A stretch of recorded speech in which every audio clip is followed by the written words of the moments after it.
And ang nangyari kahapon ay isang proof na ang kanilang proceedings ay void, bogus at illegal. Po ang yung major takeaways sa naging pagdinig kahapon. Unahin po siguro natin yung nagsinabi po ni Congressman Marcoleta na sinita niya na weaponize ang Justice Committee, impeachment, improvement sa reklamo at sinorportahan po yan ni Congressman Garbin. Sir. Well, I was observing also the proceedings. Alam mo, habang tumatagal, lalong nagiging kangaroo committee talaga. At illegal ang ginagawa ng House Committee on Justice. Lahat na yata ng batas ay nilabag nitong committee na ito, chaired by Representative Luistro. And I'm very disappointed because the Congress should have been very obedient of the Constitution. Pero ang nangyayari, kabaliktaran. And ang nangyayari kahapon ay isang proof na ang kanilang proceedings ay void, bogus at illegal. At ang punto ni Congressman Marcoleta na sinangayunan ni Congressman Garbin ay tama.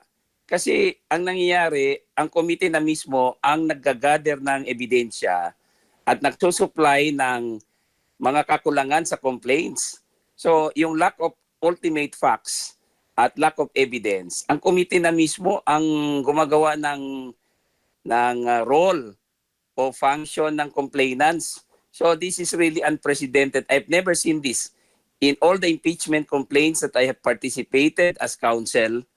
And sana matauhan na itong House Committee on Justice because all of these actions of theirs void the proceedings that they are conducting. Itong mini trial is questionable. Tapos yung kanilang proceedings like gathering evidence for the complainants is questionable.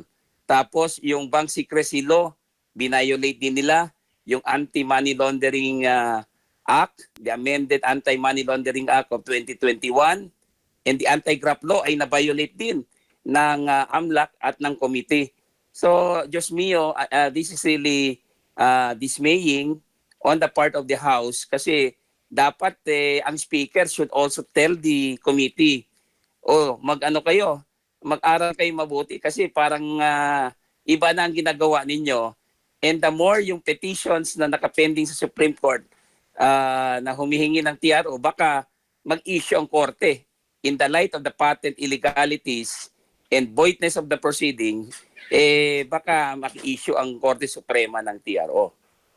Opo, sir, sa court rules, sinabi po ni Congressman Garbin, isa rin pong abogado, na nalalabag daw po yung procedural due process. Ano bang ibig sabihin nito, attorney?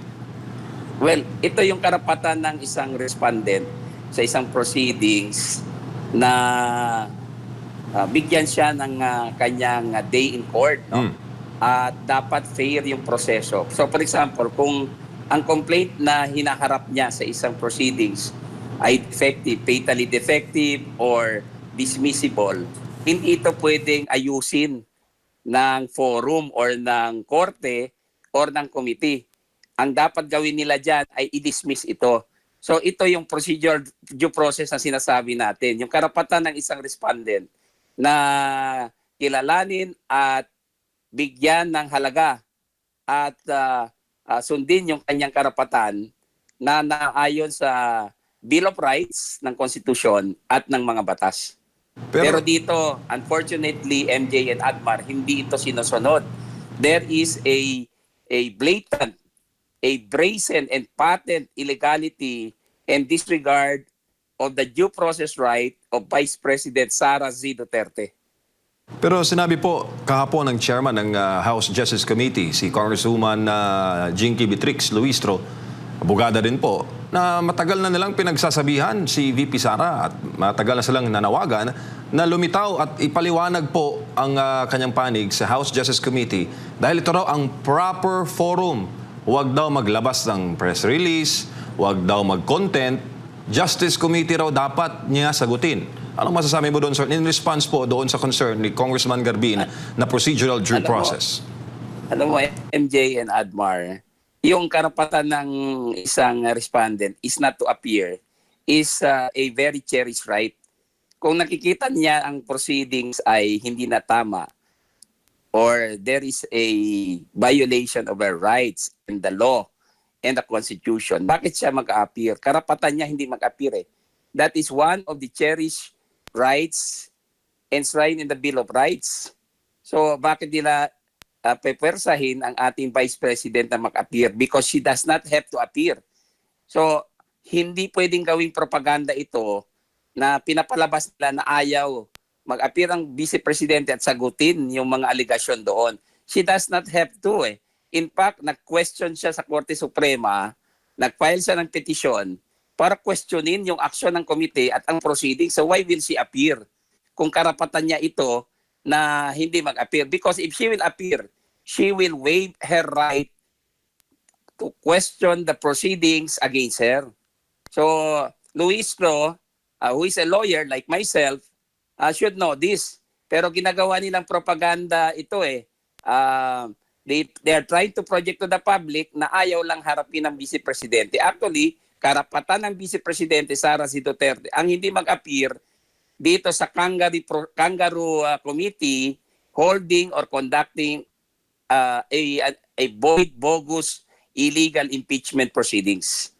Opo, at saka ano kaya ang hangganan nito, Attorney Manny, doon sa kapangyarihan po ng Justice Committee? Kung babalikan po natin ang mga ganap doon po sa nagdaang mga impeachment process, sa Senate talaga binubuksan o sa actual Senate impeachment hearing, binubuksan yung mga salin. Pero dito, Justice Committee pa lang po na bubunyag na yung laman ng Statement of Assets, Liabilities and Net Worth, sir. Ang masama pa dito, they are probing deeper and they are expanding the probe. Tapos umaabot sila doon sa alleged bank deposits ng Vice Presidente, covering periods na hindi pa siya impeachable officer, pati yung sa husband niya. Ito ay isang malaking paglabag sa confidentiality rule and the bank secrecy law and also yung proceedings mismo ng House. Hindi pwede ito eh kasi sa kanila initiation phase lang eh. Ginagawa nila ngayon ay they are usurping the power of the Senate sitting as an impeachment court. So hindi pa ito ang panahon for the committee to do this because yung kanilang mandato is only to determine whether or not there is probable cause. So hindi pwedeng maganap yung mini trial pero ginagawa nila ngayon ay isang mini trial na labag sa ating constitution. So sila mismo ang nagbibigay ng grounds or cause para ma-invalidate ang kanilang proceedings. And the Vice President acted correctly in not appearing there and giving and dignifying yung kanilang illegal na gawain dyan.